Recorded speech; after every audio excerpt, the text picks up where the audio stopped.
This was the nightmare before Christmas. December 23rd, 2015. I was at Hickman Field. It's a place that I grew up going to. I've been hanging out there for 15 years, never had any problems. I was coaching at Saints at the time, and Jack and I were getting ready for the upcoming season.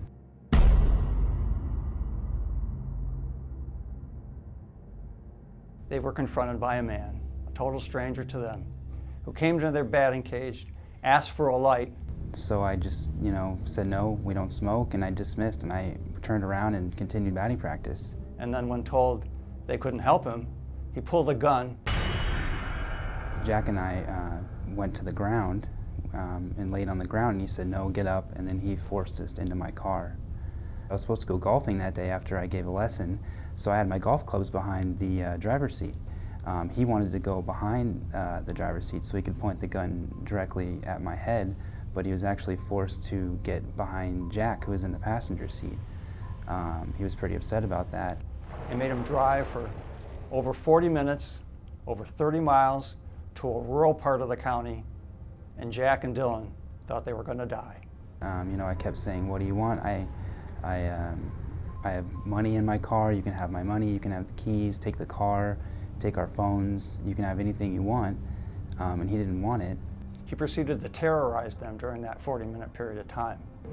And as they drove further and further, Dylan and Jack both became more and more concerned about this man who still had the gun pointed at both of them. And he said we were going to someone's home in the middle of nowhere to meet his friends. And when I heard that, I, didn't like my chances. They came to a road named Dye Road. And Jack, the high school student, D-Y-E is how it's spelled, but he thought it meant D-I-E. He thought this was going to be the end. There was a construction zone, and there was just a big, dirt lot, and I figured this was my chance. As the car was going about 30 miles an hour, he let go of the steering wheel, jumped between the seats, grabbed the gun, and started struggling with the defendant. Put my hands around his wrist and deflected the gun away from my body. The car then is now going across the road and crashes into a ravine at the other side of the road. He shot 3 times. Jack actually, as the car was crashing, jumped out of the car, and good thing he did because one of the bullets went through his seat. I was in survival mode. I was enraged, just screaming, trying to get the gun because I was fighting for my life. So Dylan gets out of the car, and now Dylan has the gun. We both climbed up the big embankment that my car had gone down, and then we kind of just met face to face up on the top there. And the defendant's coming at Dylan again. Just kind of shot at his feet, just to warn him, don't come close to me. Dylan flagged down a guy in a truck who picked him up, and Dylan got in the truck with the gun, and the guy who picked him up was a little frightened because here's this guy with looks like a crash, but here's a guy with a gun. So I asked him if he wanted me to get rid of the gun. He said yeah, so I threw it on the side of the road. I jumped in his car, and the defendant was still back there at the crash scene, and we drove up the road and called 911.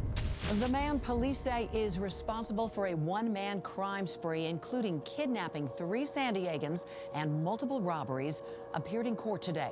Ira Stringer faced an Orange County judge who set bail at $1 million. Police say Stringer's crime spree began with the kidnapping of a San Diego high school baseball coach and a teenager, and that the coach saved both lives when he fought back.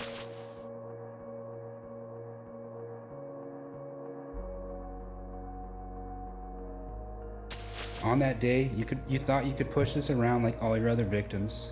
Well, you messed with the wrong guys this time. I'm proud that Jack and I stopped you before you were able to complete your plan to injure or kill us and possibly others in the future.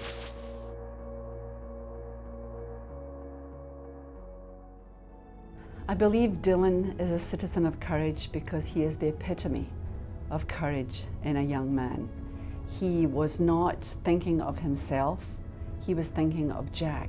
He was responsible for Jack that day as his baseball coach, and he knew that he had a duty to Jack's parents to get Jack home in one piece. It seems like so long ago, but it still sticks with you. I mean, Emotionally, I'm doing fine.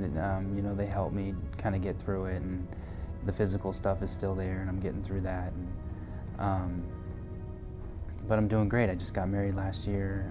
I started a real estate business, so everything's really good. I actually see Jack all the time. He's away at college right now, but when he comes back, I see him. I talk to his parents regularly. He's someone, you know, Saints is a special community already, but you know, obviously what we went through has really bonded us, and he's someone that I'll keep in contact forever.